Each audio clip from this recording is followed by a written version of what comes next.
سننے نہیں آپ نے, میں نے پاکستان بچایا, آپ سننے نہیں, اچھا حوصلہ نہیں ہے نا اصل میں سننے کا, کیونکہ کچھ سویلین چارج لے لے تم نے تو بنایا بھائی, اس نے بچایا.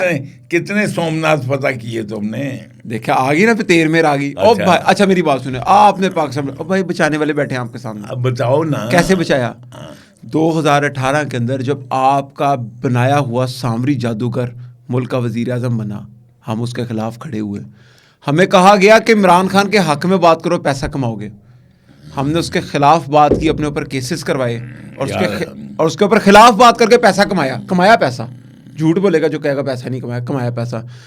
وہ کہتے تھے عمران خان کے حق میں بات کرو کہ بہت زیادہ ریچ ہوگی, ہم 200-250 ملین لے لیتے ہیں مہینے کے اندر, کوئی 25-26 کروڑ بندے کے اندر ہم چلے جاتے ہیں 28 دنوں میں, عمران خان کے خلاف اس کو ایکسپوز کر کے. اچھا اس کے بعد اس ملک میں بیان المرصوص ہوا, بہت جرنیل آئے, بہت چیف آف آرمی اسٹاف آئے, پھر ایک کے پیچھے ہم کھڑے ہوئے جس کا نام تھا حافظ جنرل عاصم منیر.